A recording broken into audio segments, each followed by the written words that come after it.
Good evening, everybody, and we are very sorry for delaying to start the program on time, since we are waiting for the audience to come by and collect, and we could have a very collective interaction afterward.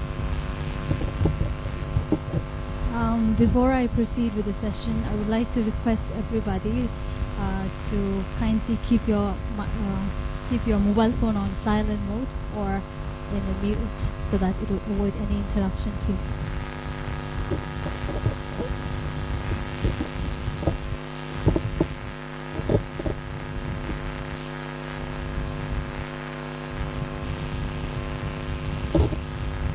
Thank you very much, and please allow me to introduce myself. I'm Dawa. I'm currently working as a program coordinator of Tibet House, New Delhi, and I'll be moderating today's program.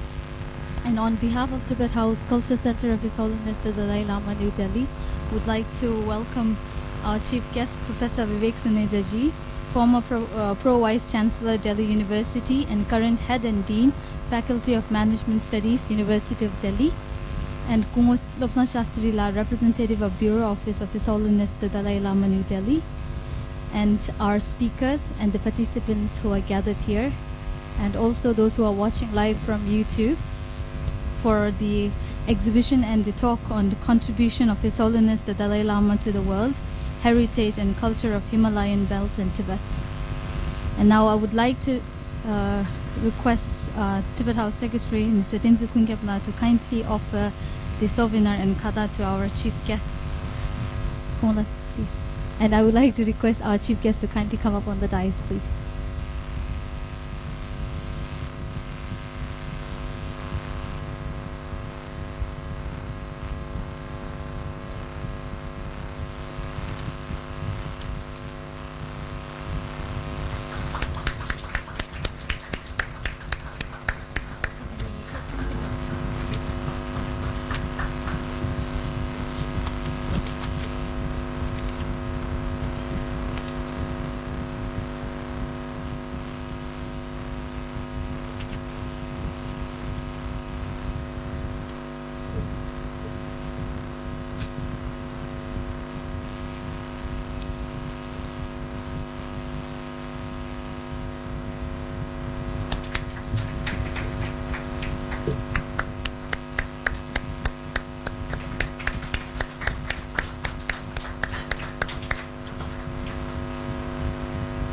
Thank you, Mr. Tenzin Khuengkepla. And before I proceed, I would like to give you a brief introduction about Tibet House and its activities, those who are not aware of Tibet House.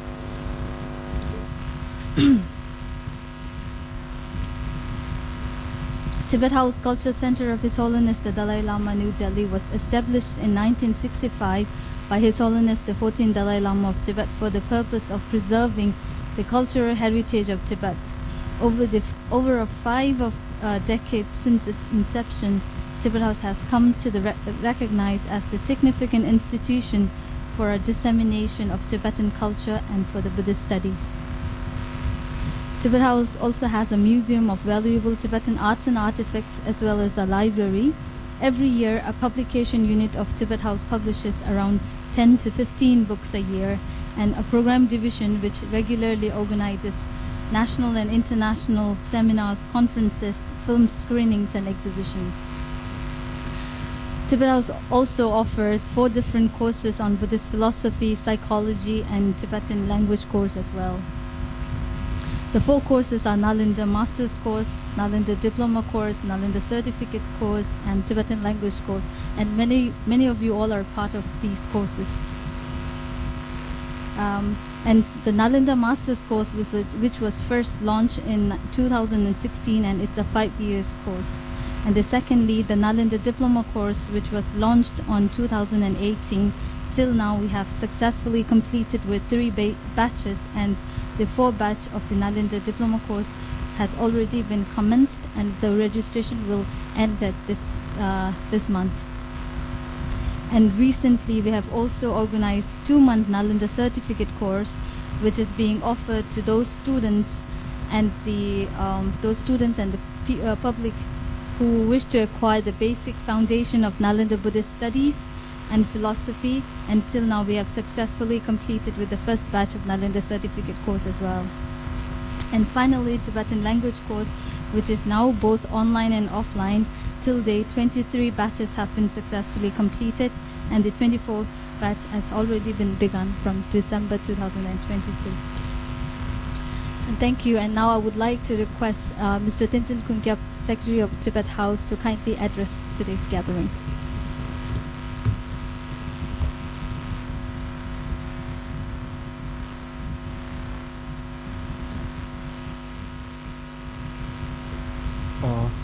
And good evening to all. So on behalf of Tibet House, Cultural Center of His Holiness Dalai Lama, New Delhi, and Geshe Dojit Abdullah, Director of Tibet House, I would like to extend a warm welcome to everyone. Our chief guest, Komal Shastrila, representative of His Holiness Dalai Lama, Professor Vivek Suneja ji, Head and Dean of Faculty of Management Studies, University of Delhi. Our speaker for today, Samten and Sonawachula, all the participants and students who are gathered here today. So our director Geshe Dojit Abdullah was very much looking forward to today's event, but due to his recent travels to Serbia, Geshe is down with cold and sore throat, so he could not make it today. So the topic for today's event: exhibition and contributions of His Holiness the Dalai Lama to the world, heritage and culture of Himalayan belt in Tibet. It brings great joy to remember His Holiness the Dalai Lama and his contributions to the world. Just yesterday, we had a lecture by Mr. Claude R.P. on the relations between India and Tibet between 1947 to 62, and during the talk, he emphasized the Indo-Tibet relations and shared his experiences of having met His Holiness Dalai Lama in person. So today, we have Dawa Sandila with us, who will give the inaugural address, and Gensona Abdullah to share their works and passion to the people and make this exhibition and inaugural session accessible to everyone. I pray that our audience will get maximum benefit out of this program. So without much ado, I would like to request our program coordinator to proceed with the event. Thank you.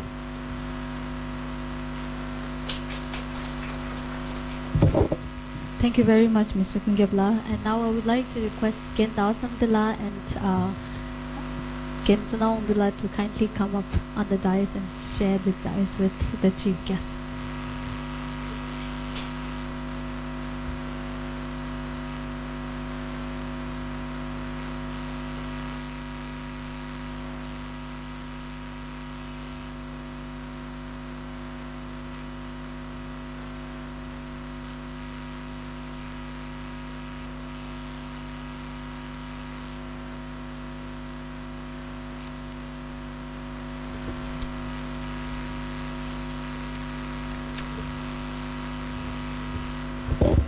Thank you very much. And now may I request our chief guest, Professor Vivek Suneja ji, to kindly address today's gathering, please. Thank you.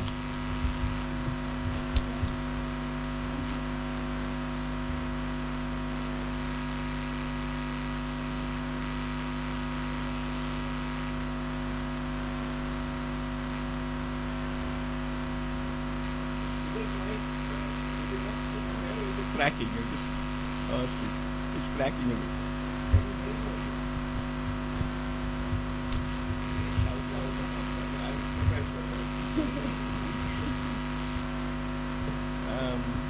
It's an honor to be here. Who am I to say something about His Holiness? But I'll try. This is a holy place. I've been here before on the other side, listening to your teacher Geshe. First, we wish him all the best.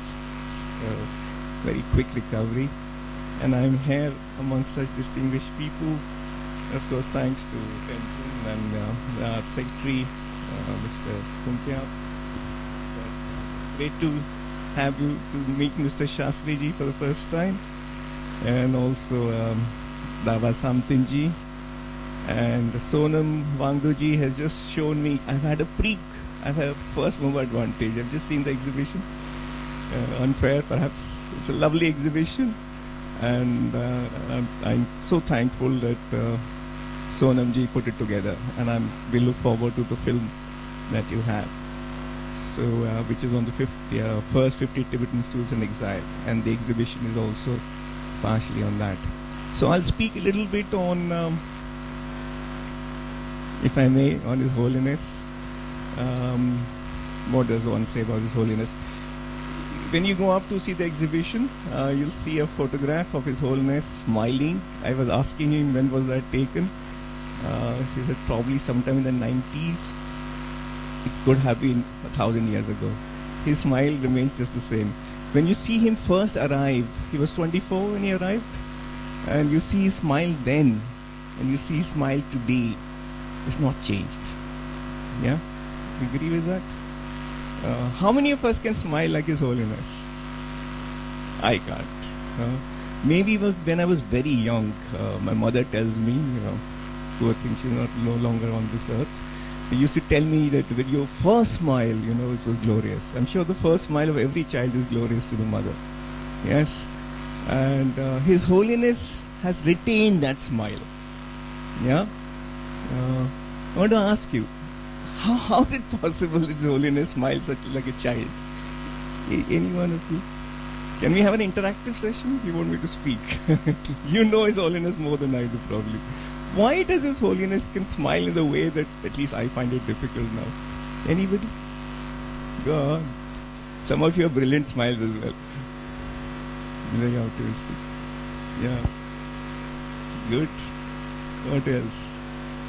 Some of you have brilliant smiles as well. He's honest. That's true. He's honest. Yeah. Anything else? Optimistic. Honest. What else? Tenzin has a lovely smile. Tenzin, what is the secret to good smiles? What is the secret to good smiles? Mona Lisa. You seen the painting Mona Lisa by Leonardo da Vinci? Yeah? Her smile is, of course, little more subdued than His Holiness. His Holiness can also break into raucous laughter. I've never seen Mona Lisa laughing. But you notice there's an angelic smile. I mean, that painting is not just famous just because it's painted well. Yeah. In fact, if any of you have been to Louvre, where in Paris, where the painting sits, I was lucky enough once to go there. As you walk into that corridor, there are huge landscapes and portraits in that corridor, huge ones. And then, right at the end, there is Mona Lisa, and that size is this is the size of the painting. This is it, right? It's the most famous painting in the world. Why? Look at the smile of Mona Lisa. It's almost a spiritual smile. So it takes something to smile. Our first smile as children is a great smile. So what happens later? So we're born with the Buddha nature. We're born pure and beautiful. So there's another photograph which is key to why His Holiness has retained that smile.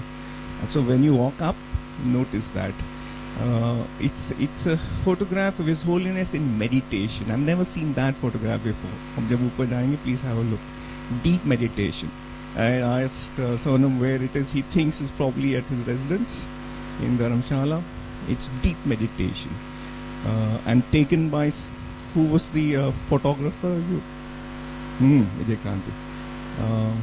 So I'm told His Holiness gets up every morning. That's what Doji told me, 2:30 in the morning or thereabouts. And then for the first 4 hours before he's ready for the day, he meditates, he prays. This Tonglen practice. He takes on the suffering of others and passes on his joy to others. And so by the time there's 6:30 or 7, he's ready for the day. For the first 4 hours of preparation for the day. And if anybody meditates and prays for 4 hours every morning, every day of your life, I guess you would have that smile. Yeah. What does His Holiness teach us? I mean, his contributions are massive, and who am I to speak to them about them? he has his 4 commitments, yes, and he's contributed in so many ways. When you ask him who he is, he says, I'm a simple Buddhist monk. Sometimes he says, I'm just an ordinary human being. But he's done so much. But what I think drives the man, where does he get all his spiritual power from? I think he gets it from the same source as where the Buddha got it from. I was reading the Dhammapada last week. I'm still in the middle of it. And in, I don't know, chapter 8 or 9, it says somewhere that lotuses have fragrance, jasmine has fragrance, sandalwood has fragrance. But the fragrance of virtue exceeds any of these. And while the fragrance of lotus, jasmine, sandal cannot go against the wind, against the breeze, the fragrance of virtue goes to the 4 corners of the earth and the cosmos. So virtue, I think that smile comes from virtue. It comes from leading a beautiful, virtuous life. I think that's his essential message. Everything else flows from that. Gandhi used to say, my life is my message. Gandhi did lots of stuff. In fact, I remember inaugurating, this was a few years ago, a session, a conference where Doji was there. Similarities of His Holiness, life of His Holiness and Gandhi's life. Any of you happen to be there? This was in Indira Gandhi Center.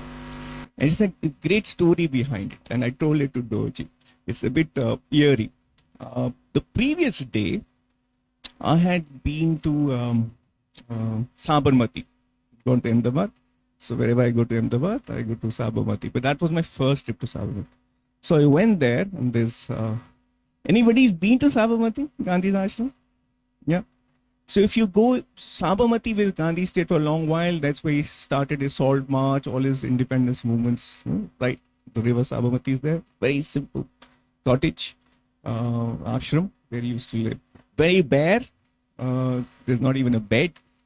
There's kota kind of stone, the thatched roof. There's a charkha on one side and a little wooden where he would write his letters. And that's it. That's the ashram where Gandhi lived. But again, look at Gandhi's smile. Huh? Have you looked at Gandhi's smile? Right? Have you looked at that photograph with a child, he's on a beach and a child is holding his cane and pulling Gandhi, yeah? And you see the smile on Gandhi's face. So, I was looking at all that, and there was a person from erstwhile Yugoslavia. He was with me. This was first trip to the ashram as well. We met in a conference in Ahmedabad.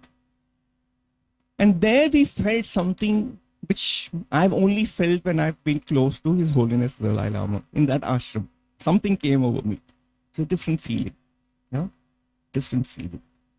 And this guy, I looked at him, this Serbian fellow, and he said, he was looking also very glazed, very, very strange. So I said, what? He says, can you feel something? I said, yes. It's almost ecstasy. Just being in that ashram. So must have been the spirit or virtue of Gandhi there.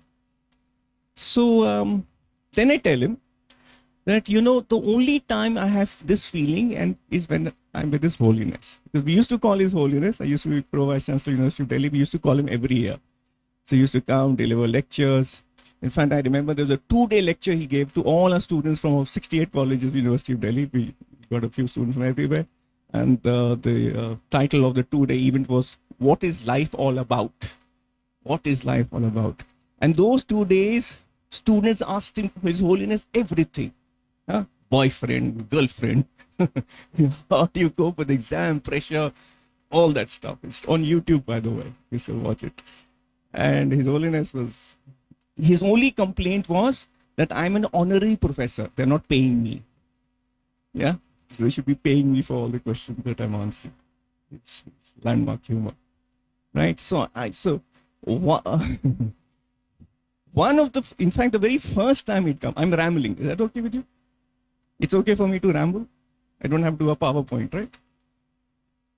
The PM in exile, Samdong Rinpoche, one day I called him. Do you have a different PM now? I called him one day to Delhi University.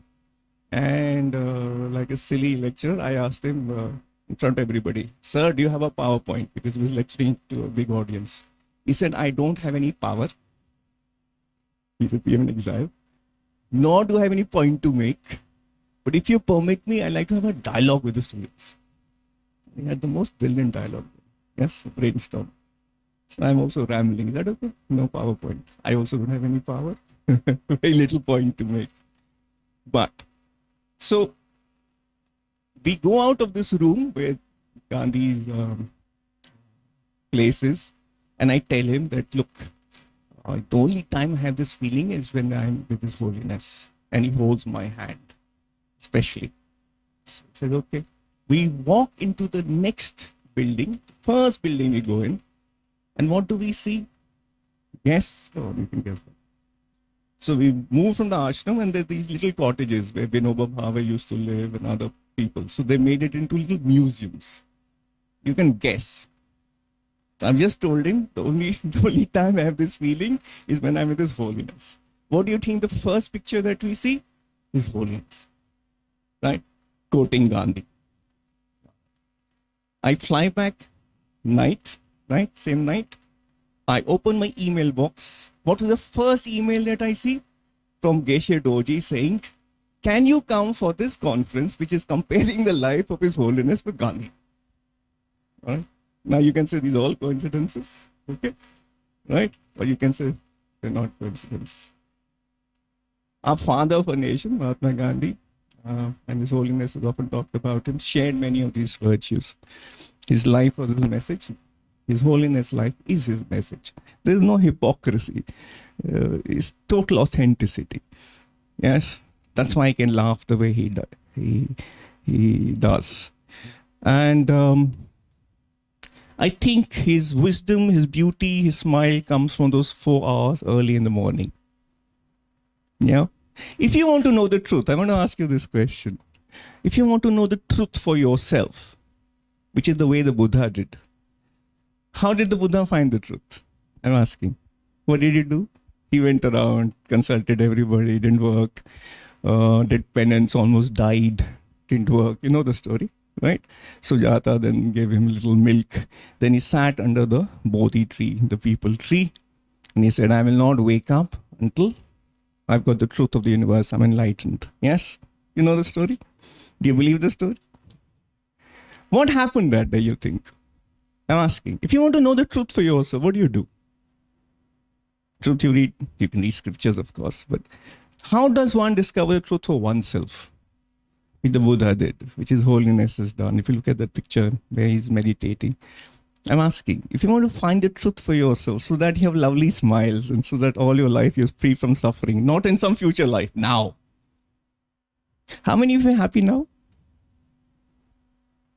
How many of you are free from suffering now? I was asking. Come on. Some of you have lovely smiles. So the question is, why is there suffering at the moment? Psychological suffering. Look, everybody's stomach is full. Nobody's going to starve in this place. Everybody's got clothes, and most of you seem rather healthy to me, right? Of course, you've got youth on your side. Yeah? So, if you want to know the truth for yourself, how do you do it? I'm asking. I think that's what His Holiness tells us. What do you do? Go on. Of course, whenever His Holiness has been asked what is religion, he says, "My religion is kindness." That's all. My religion is kindness. A lot of people don't manage to be kind. Yes? No? If kindness is a source of happiness, and all of us want to, by the way, how many of us want to be happy? There people in this world, I think, don't want to be happy. Have you met such characters? I'm asking, go on. Have you met people who don't seem to want happiness? They want to be miserable and spread misery all around. Have you met characters like this? I hope you're not one of those, but my colleagues are not here from my office, so I met some there. Yeah. Are there people who never know happiness in their lives? I'm asking. Is there a difference between joy and pleasure? Okay, let's put it as basic as that. Otherwise, I'm going to pass my time now. What's the difference between joy and pleasure? Is this a pleasure-based society now? Is this a joy-based society? Is Delhi, is the world now basically a pleasure-centered civilization? I'm generalizing, but is the Western cultural consumerist mode, which is increasingly in most countries in the world, is that a joy-based culture or a pleasure-based culture? Pleasure. Short-term pleasure. What's the difference between joy and pleasure? Asking. Joy is long-term. Okay. And why is it long-term? What is the I agree. What is the qualitative difference? When is it long-term? When does... God, I'm not saying pleasure is bad. No. Pleasure is long. And joy? Where do you get joy from? Good. Brilliant. Let's go inside then. Let's go inside and look for that joy. Tell me, when are you most joyous? I mean, leave aside theory. If you look at most moments when you be most joyous, what has been the source? I hope you've all had moments of joy in your life. Yes, genuine joy. When? Come on, tell me. When? Mine was when I met His Holiness, I can tell you. But when are you normally joyous? Go on. Is it when you love to do something you love to do? Is that one? If you love playing music, yes, and you're playing music, you love to read. Is that whatever your creative talents are? If you exercise them, that's one source of joy. Would you agree with that? If you love playing football, play football. If you learn to paint, so those are your talents. And you creatively express them. That's a source of joy. Would you agree with that? Come on. How? Where else? What is your earliest memory of joy? All of you. I think most of that will be common. This is what His Holiness reminds us. His Holiness doesn't just talk, he's a great philosopher. He talks very direct, simple stuff. No? So I'm trying to get you to, that's what I learned through all the talks that he's given at Delhi University. So I'm trying to put that in a little nutshell. Is it when we share something? I'm asking. Was school picnics a source of joy? Who's wrong? My earliest source of joy was school picnics. And our school, I was in Xavier's in Delhi. Every year they took us to Surajkund. Have you been to Surajkund? For 12 years I went to Surajkund.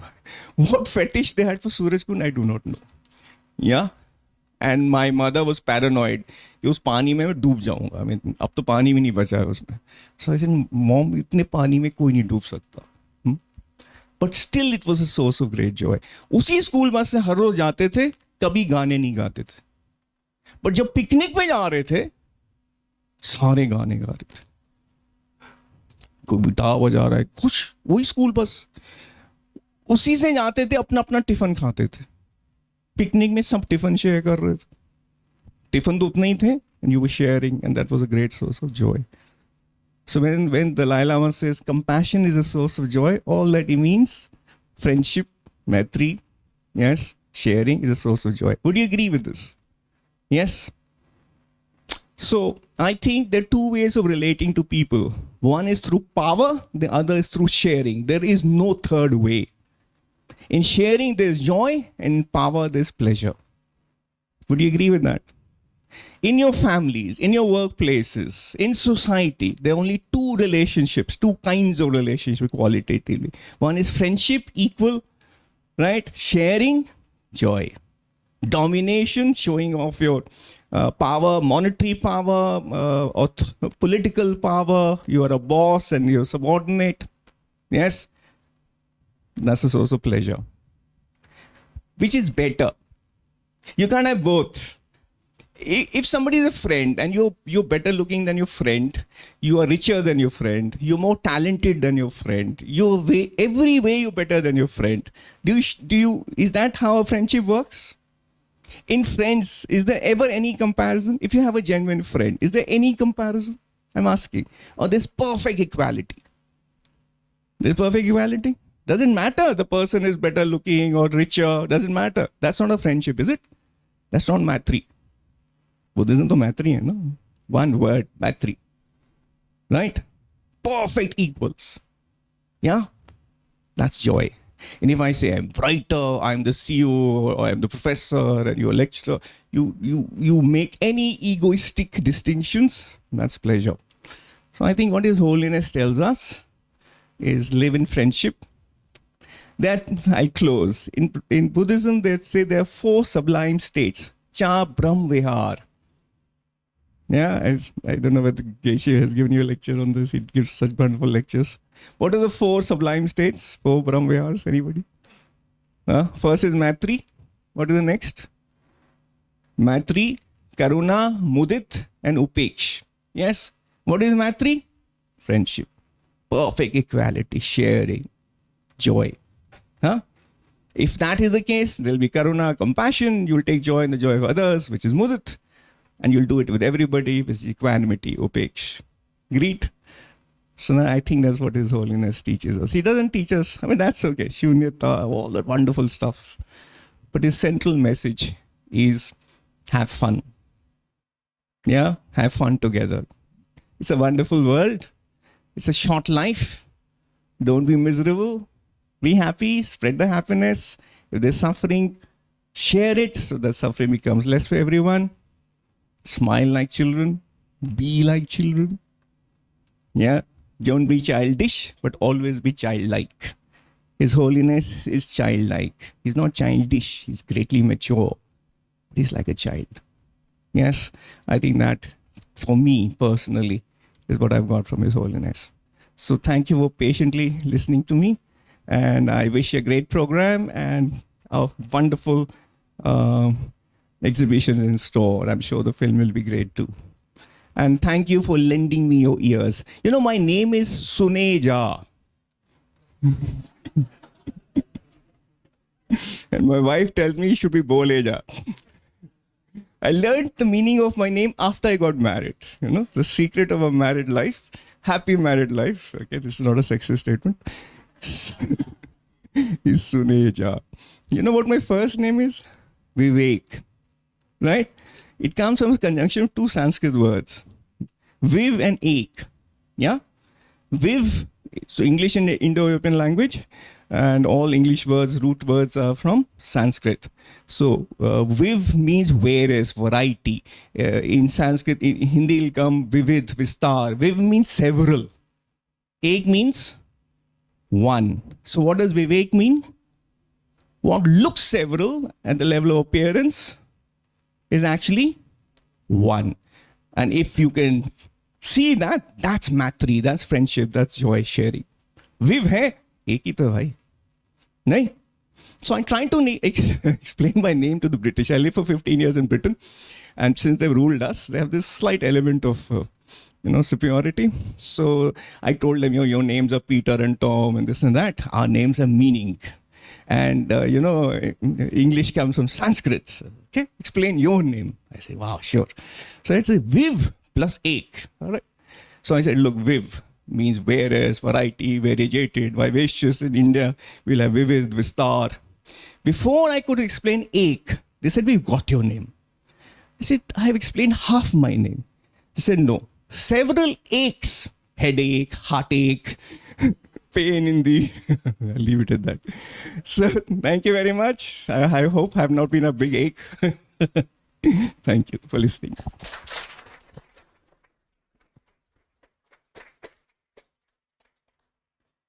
Thank you very much, Professor Vivek Suneja. Now I would like to request Kumar Lobsang Shastila, a representative of Bureau Office of His Holiness Dalai Lama, to kindly address the gathering, please.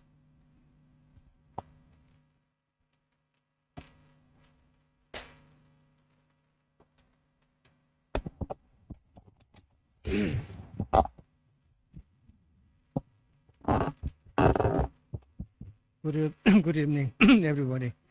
I'm sorry, but I was a little bit late. Professor Vivek Suneja ji, and they are all friends in the audience. I'm asked to speak about the contribution of His Holiness Dalai Lama to the world, and particularly Himalayan Tibetan religion and culture. I'm very much thankful to Kishi's Toja Alhamdulillah and staff member of Tibet House for inviting me and to give this opportunity.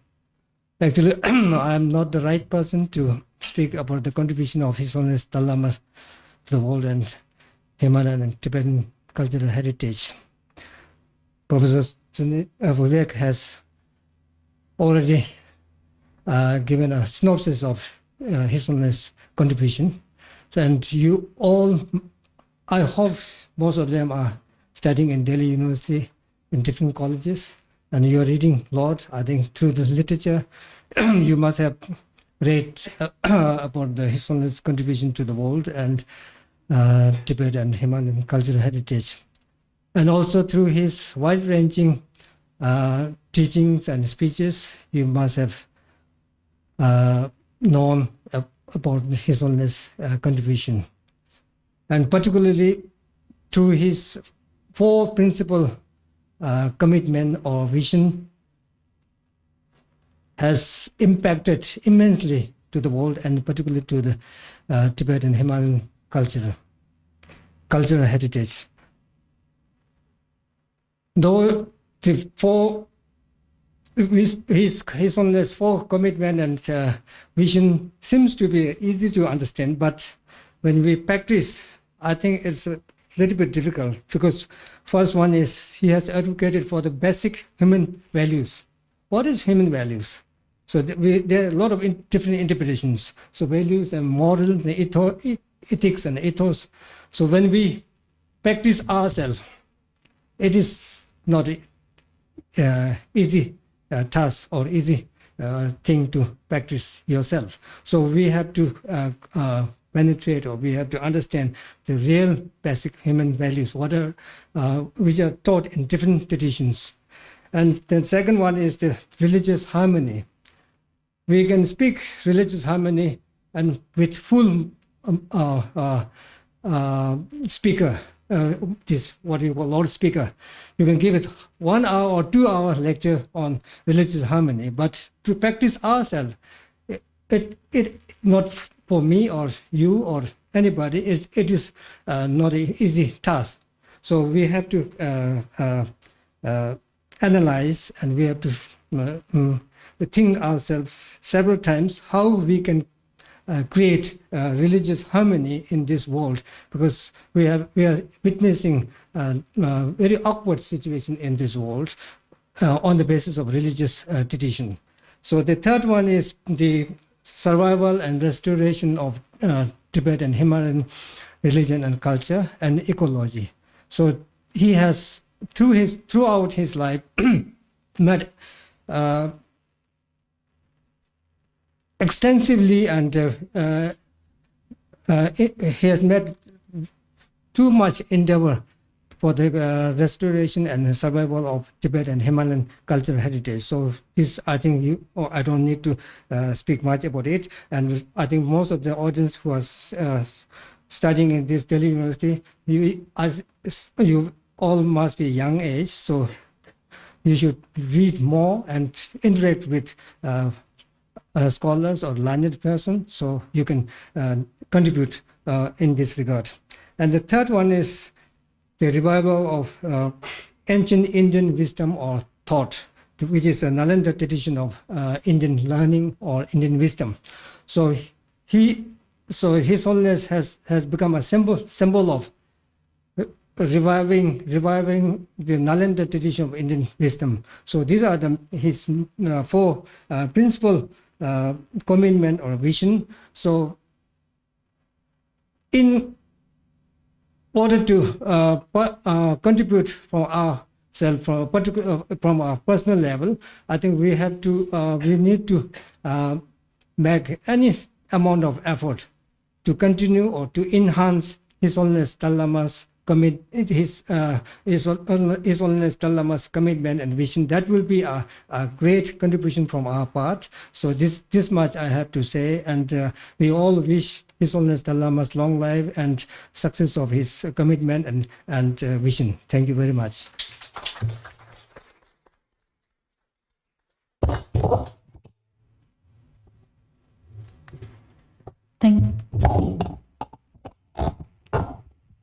Thank you very much. And now I would like to request Mr. Dawa Samtila to kindly share your experience and about this exhibition. And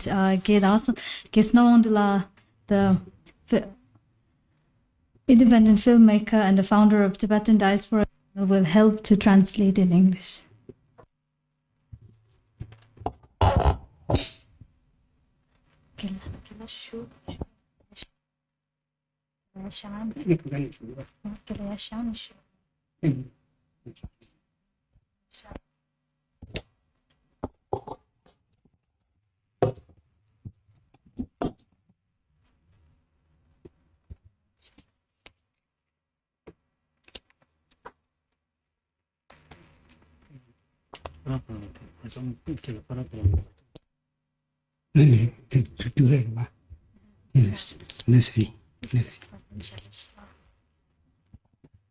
Tantari ne pepe kundu nambal hingyaliya ane nyingtawan samdi kundu shuwatan chebji nkiabarto andagande dili pewangi ane uli tsu ane lejar diyo thorliya miksegi tugu chimbo thorne ane diga lejar ndeji kuti nambala miksegi ane tutangu toji chesin shuwa yins.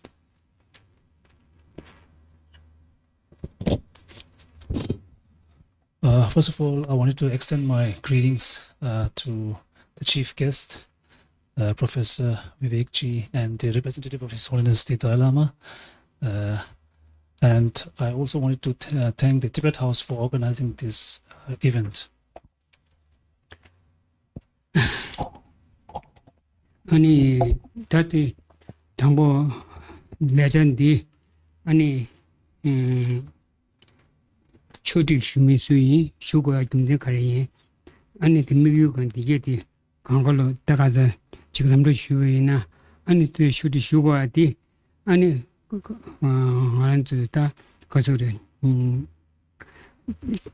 migyu delia kon tak powe sikshung di nyamla duyo sonsa tati le jawe chedo ani lejaji ani tamgo 저도 주연이 단다 언도 게르기 민매 안 레수 코네스 슈유 안 디나리아 아니 간다 저도 슈야디 아니 그게 전쟁이도 막 semne 인도 슈이.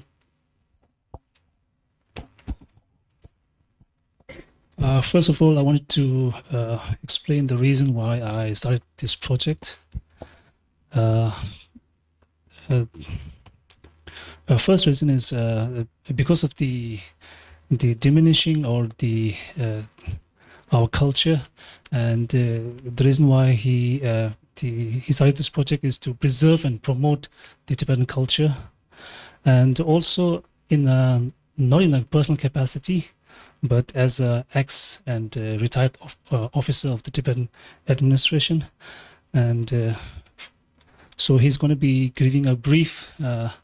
He's going to be giving a brief layout of all the reasons why he did the project. And now the day na shooting to some year nane ani dangbuti konsa jango chimbu kati jejen dang ani tuji judang korlea ani che ani nyebati ani pime kumse yariptan nante sombatiliya mi yarab jusan korlea misegi kundun kalub number chikche and khasum shoyus.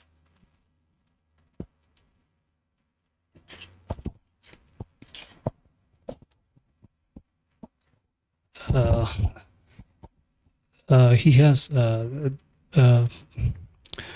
he has laid out 3 points why he did this project in the first place. The first point refers to his gratitude to His Holiness the 14th Dalai Lama, and second one, he wants to stress on the customs and the traditions of the Tibetan, and third, as His Holiness always speaks about being a well person or a wholesome person.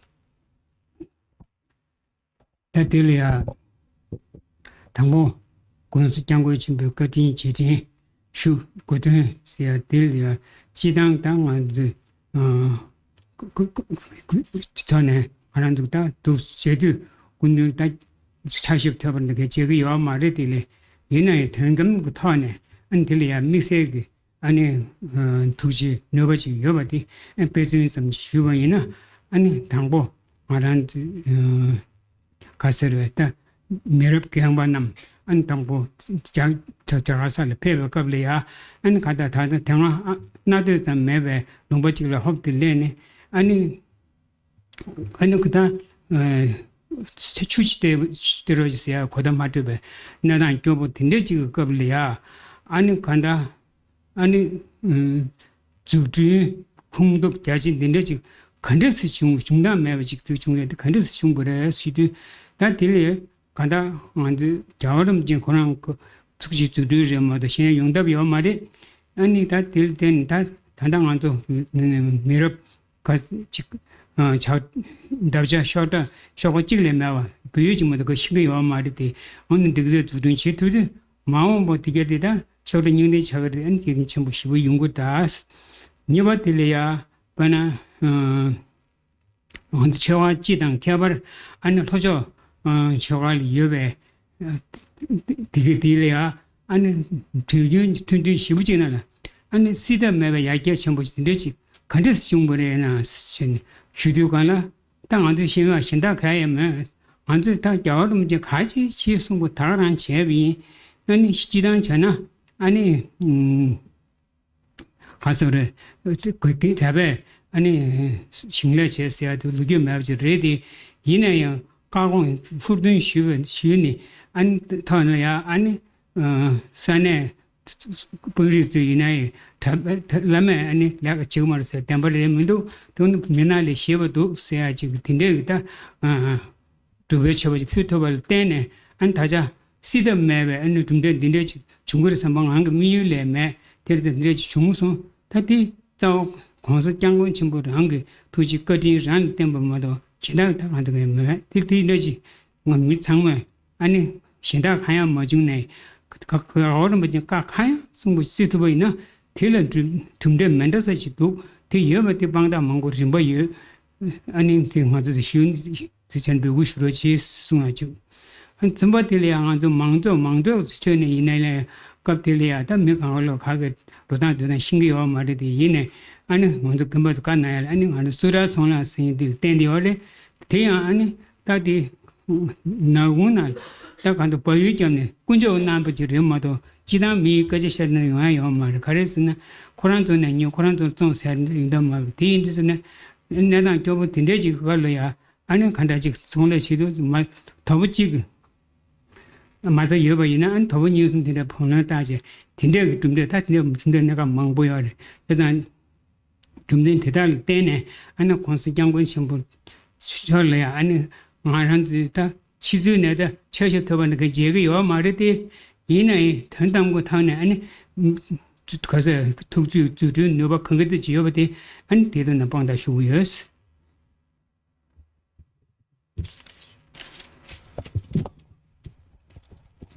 Sorry, this is my first time translating, so kindly bear with me.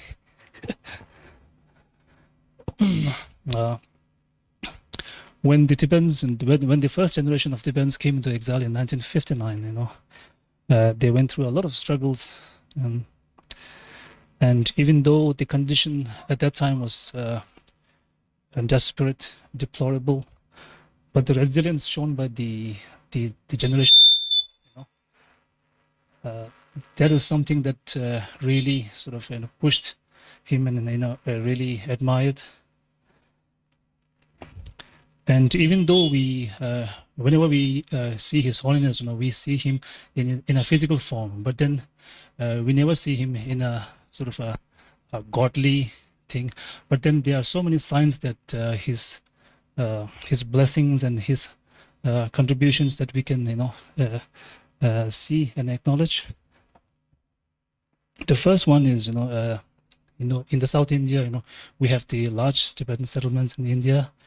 The farming and everything, and today when you look back, there is so much development happening in these settlements, and this is because only of His Holiness blessings.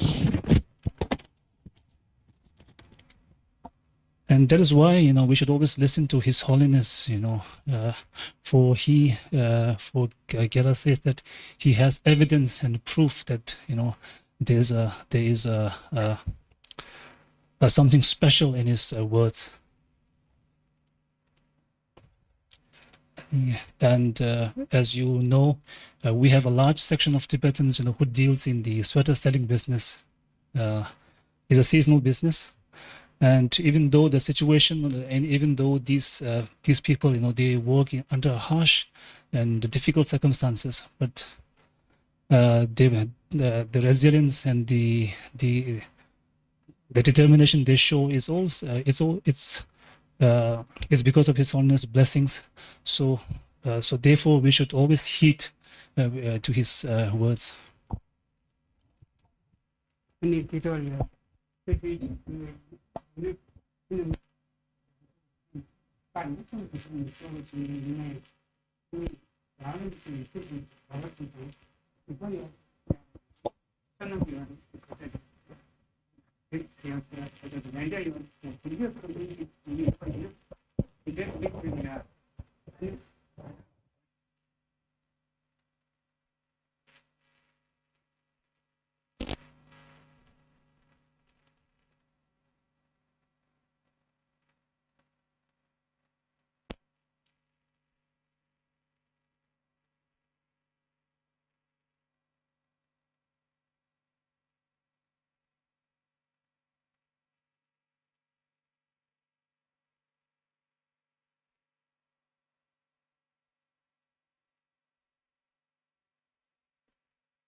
The first example of is even though any person illiterate or without any education background, when you in one of an example, he mentions that he invited one of his friend to the Tibetan community, and he said that when he asked him, how did he felt, he said he reached a very happy place. And he said that the Tibetans are very well-mannered and good-mannered. And I think it's important to give more precedence to the well-mannered than education. And we should also acknowledge that we have a very distinguished leader as His Holiness. And for example, if Tibetans are usually well-mannered, and when you find some money on the road or something, Tibetans tend to return that money to the person who lost it. So these are some of the qualities that he mentioned, and if you are not well mannered or, so to speak, a good person, you might end up being a corrupted or in a jail or something.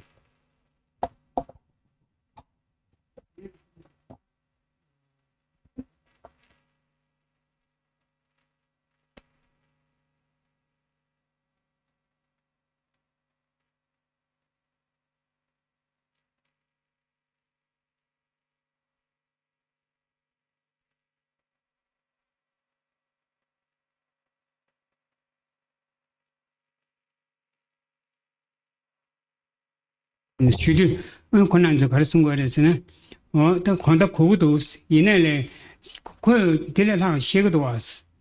아니 카드링로베 아니 먼저 별이야 이베 디기디 나와 가서래지 밀 마셔 봐. 야 아니 먼저 배배 검세 냠라 등기 쓰거래. 냠라 등기 샤는 먼저 야게 땅이요. 띵 먼저 딘도샤는 싱글이 컨트롤 땡야요 말이.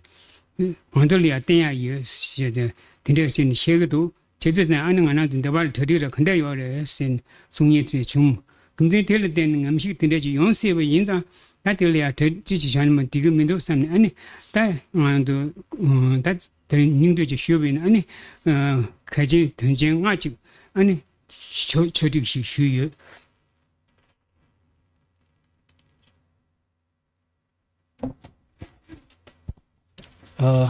in the past in Delhi, when we did some protests and demonstrations, Tibetans from Nepal, they ask, how's the atmosphere, and he said, that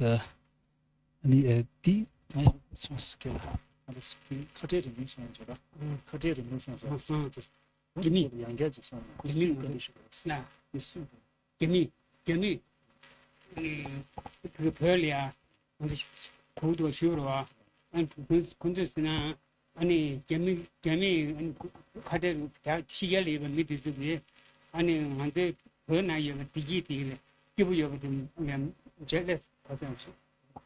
That title machine got any Yamlat and School, Yamlat and using the get time. So when Tibetans, when Tibetans who came from Tibet in Nepal, when they ask, when they ask the Tibetans from Nepal, they said, you're living in a place where there's a splittist. As you all know, His Holiness is always referred to Chinese by the splittist. So splittist and someone who destroys the culture, But then the person said that, these are all fake and these are all lies and propaganda, and instead of finding any truth in these propagandas, there's more things are being done to promote and preserve the culture.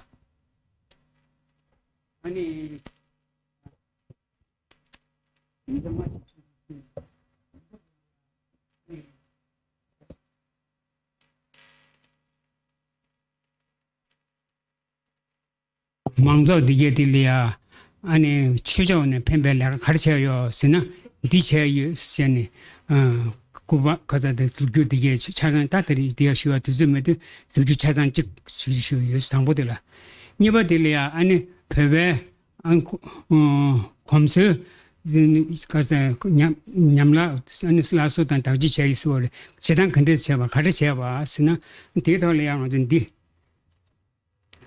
디나리아 아니 간데 베베 사단 도단 굽난 차단 직다 베베 검세 자저 고주다서 지다 디나리아 저주슈요 다디 인디나리요 아니 이돌리요 아니 버리나리요 근디 단다 완전 가서래 이베 니게 깨나리요래 제저단디 다 단다 랍다카당 아니 아란지 누마 절레다 타자나래 가서래 시게나래 근데 지비치고 어르디 림베게 아니 대고 가서래 별이나래 잡도버려 오시고요 숨바딜이야 아니 캐나다 다는 멜롱갑지 나리야 아니 내가 가르쳐봐 tumbe 가르치면 쓰면은 아니 디나리야 아니 전전날 당보 뒤도 간데 속으래 차례 가르나버래 타면 tumbe 가르치면 버래 되게 개발 도야 아니 히말라야 균 뭐나 라다디 다 마음 봐나야 간저 배배 가서 낭지 뛰네 니버지 차야 그래 요즘 디나이 막 건데카 되게 정말로 아니 디나리아 아니 조치 시셔 예스 시네 시버들이야 아니 단다 법하다 마임배 낭버찔 뱀벨라가 가르쳐였으나 아니 야가당 배윤이나니 옆에 아니 가서래 낭배 내가 가 뒤에디 아니 그 자게 벽에 인계적 돌 아니 법하다 마임배다 낭버찔 뱀벨지도 아니 초디 닌딩 남네 초디 쉬네 아니 그 저도 간살래 무십지 쉬요 시바 나바텔이야 아니 법에 여러 저선디 아니 야라서 답이 컨테스트한 거라서나 안티 아니 영화 니도 당 아니 개발도야 아니 버리 남전에 아니 두세요 센디게 간걸로 초디 쉬어 타네 아니 근데 덴베슌 다 지어스림베 다 도도 쉬어는 아니 말한테 전제자 마임베 아니 야나라는 이나야 아주 다 거절에 제주 농벌이 이나야 아니 나단 든데지 털이나 아주 법에 검색이 다지 지난 든데지 셔요 아니 걔한테 그 이내 법에 검색 냠 yar라서 야겠던 거 순거 얼마도 지금 디자미던 거 순거 말 근데 여기나 다 그런도 지금 때로나 세는 책주 공도 남기고 타는 많이 봐 선거 상보 펜션 상보 타는 콘로양 비고지 쉬나 안 달래지 폐명에 선배 당한테 미국 된지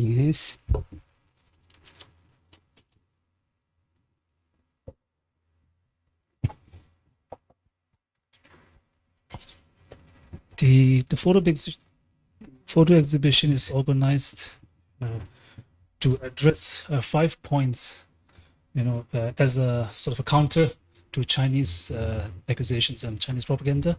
The first one is, if they ask you, what have you done to promote religious harmony? So through the exhibition you can see what we have done in the past. The second is, the promotion of customs and traditions. If the Chinese ask you, what have you done to promote customs and traditions, Tibetans? And third is, what have you done for the last 50 years in exile? So these are the points to counter the Chinese propaganda.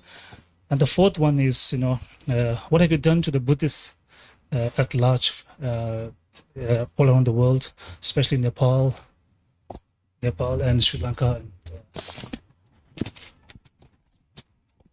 And the fifth one is, what have you done to, promote, or rather encourage to be a good-natured or good human beings. So these are the five points to counter the Chinese the propaganda through these exhibitions. You can find these the reasons in the print, the photo exhibitions. And it's also the photo exhibition is also an opportunity to showcase our aspirations, that what we have done in the last 50 years. 안다들이 디가절이야 참조 쉬니 자외 레전디고 가서 검수 라스 타베기 레저 차단디 안다다 다름살라 추리려고네 아니 계시 난 자신 연구하래 들이나 기난 통도 여보이나 근데 내주 근데 죽어보이네 아니 이래야 가서는 저왔나나 안 뒤도네 캔 두래 안 다린다 고고 된대시나 몰라 아니 민주도 전에 쉬어야지 되시게.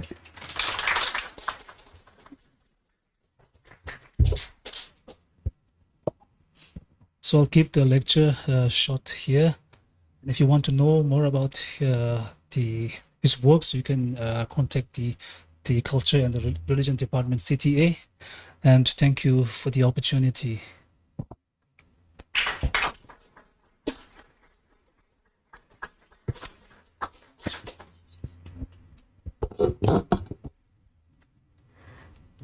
Thank you, Kedasamdala. And now I would like to request Kesnaundala to kindly share the brief introduction about the exhibition and the documentary film on the first 50 Tibetan students in exile.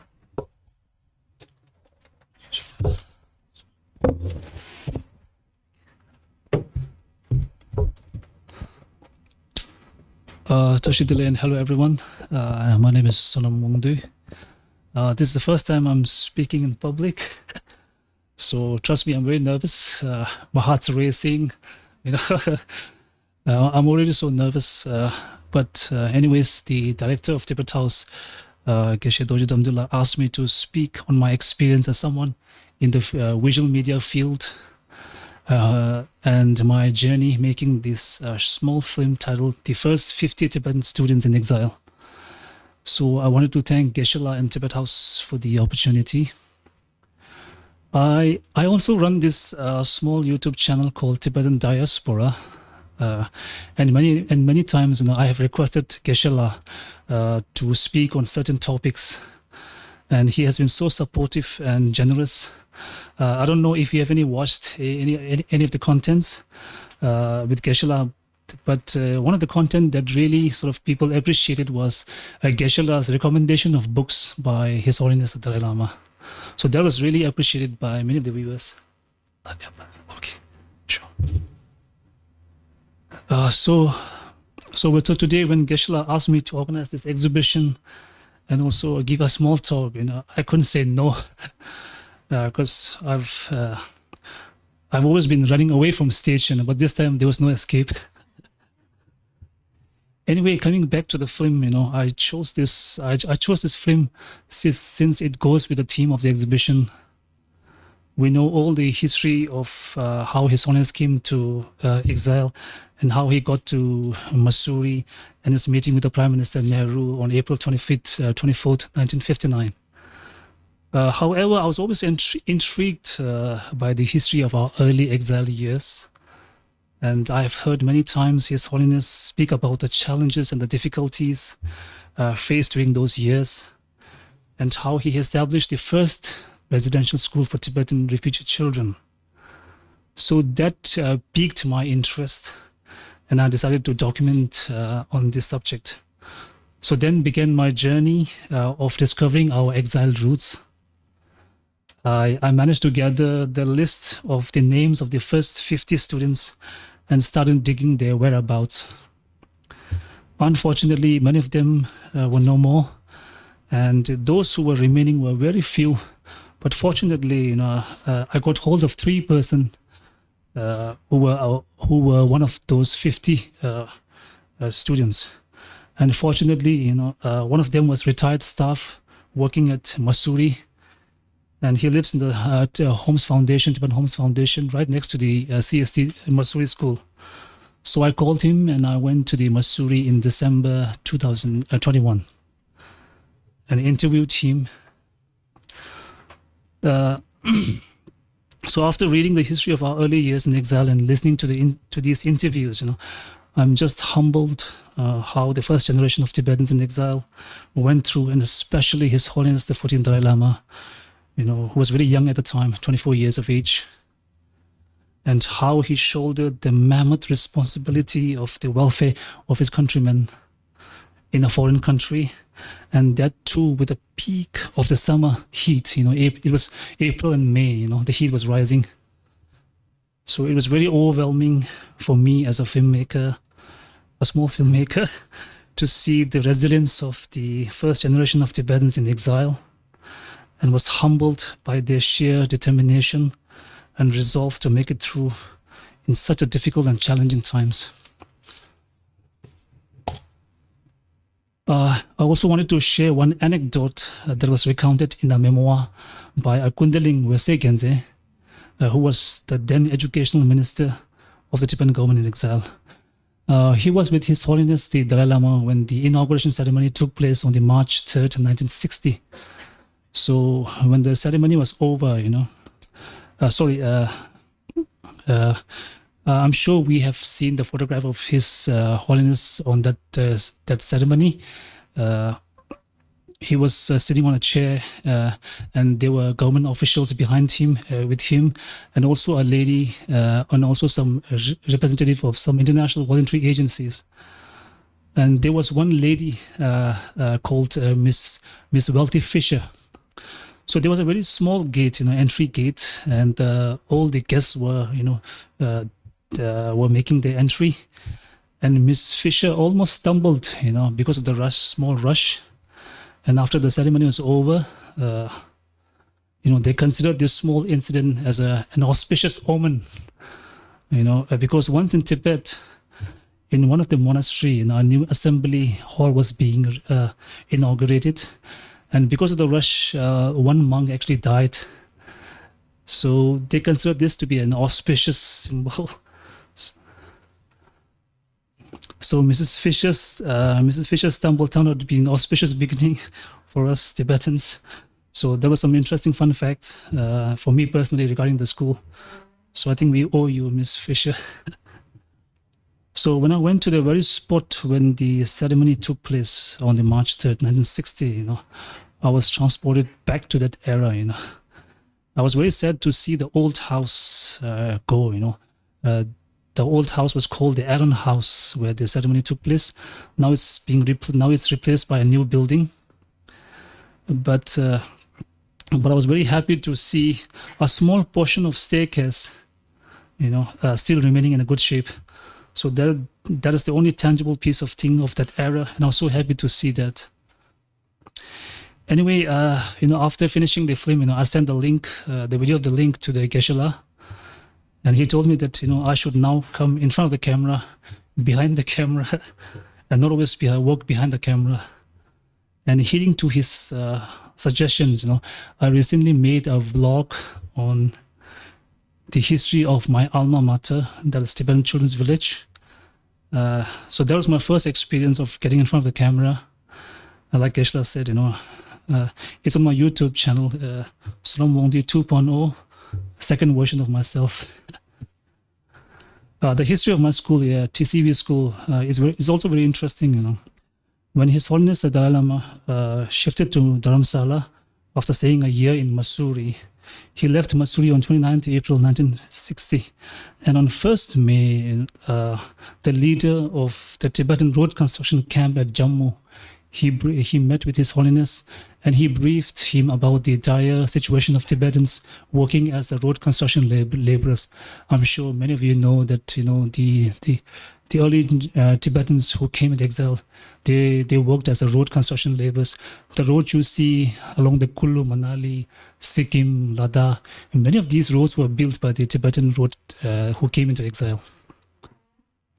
So when he briefed His Holiness about the dire situation of the Tibetans, especially the children, so His Holiness assigned one official the task of bringing these children to Dharamsala. So the official, he brought 51 children to Dharamsala, and on May 17th, the Tibetan refugee nursery children was established. And he assigned his elder sister, Yapshi Sri Domala, as the head of the nursery. The government of India then rented out a Konyam house, a place called Konyam House, next to His Holiness' place, a Swark Ashram, to accommodate the 51 children from Jammu.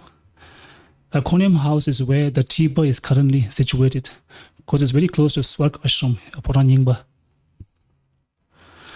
And since more and more children started reaching the nursery, from different parts of the country, so the government of India again rented out a British bungalow called Egerton Hall. And in 1962, to accommodate the rising number of children, Kishore Niwas was purchased with the funds from His Holiness the Dalai Lama and Swiss aid to Tibetans. And in 1966, Egerton Hall, along with 43 acres of land, was purchased from funds from His Holiness the Dalai Lama and Norwegian Refugee Council to establish a permanent nursery. The 4 first homes were built with donations from supporters in the United States, Australia, and New Zealand. The first home was opened in 1967, built with donations from Mrs. Eric Merlman and her friends from Hawaii. So many of these homes have been built with the support of the following organizations: the Friends of Tibet Hawaii, Tibetan Children's Relief Society New Zealand, Tibetan Children's Aid Society Australia, Dutch Aid to Tibetans, the Netherlands, US Committee for Refugees USA, Swedish Tibet Committee, Sweden, Save the Children's Fund, England, and German Aid to Tibetans, West Germany. Tibetan Refugee Aid Society of Canada, Dutch Aid to Tibetans, and Norwegian Refugee Council, and SOS Kinderdorf International, Austria. We also have received support from other countries such as Korea, Japan, Denmark, France, and many more. In 1971, the Tibetan Refugee Children's Nursery was renamed as Tibetan Children's Village. So there's a small history of how the TCV school started in Dharamsala. Lastly, I wanted to take this opportunity to thank His Holiness the 14th Dalai Lama and also the government of India and its people for their continued support in the rehabilitation and the resettlement of Tibetans in exile. And also, I wanted to take this opportunity to thank all the international voluntary agencies and individual donors, without whose support many of these institutions could not have been realized. And lastly, I think it's very important that we know our past and honor and appreciate those who have been instrumental in our journeys. I'm reminded of this quote by Dr. Shashi Tharoor. He said it's very important to know your past, because only then you would appreciate where you're coming from and where you're going to. So as I said, it's very important to know our past, our roots, our history. And as they say, trees have roots, men have history. So thank you.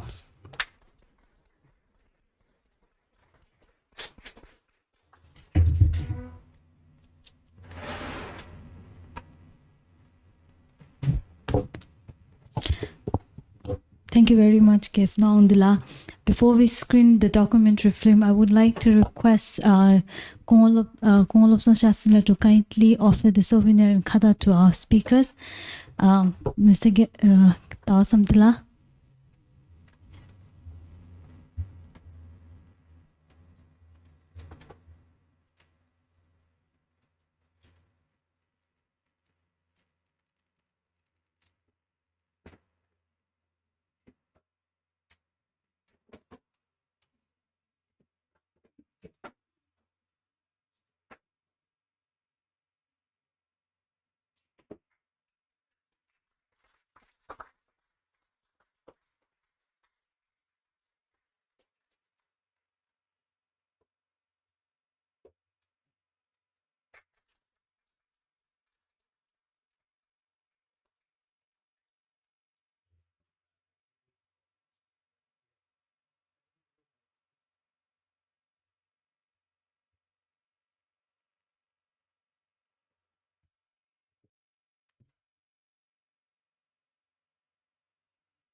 Now we will recess to the tea break, and the exhibition will be shown in the museum.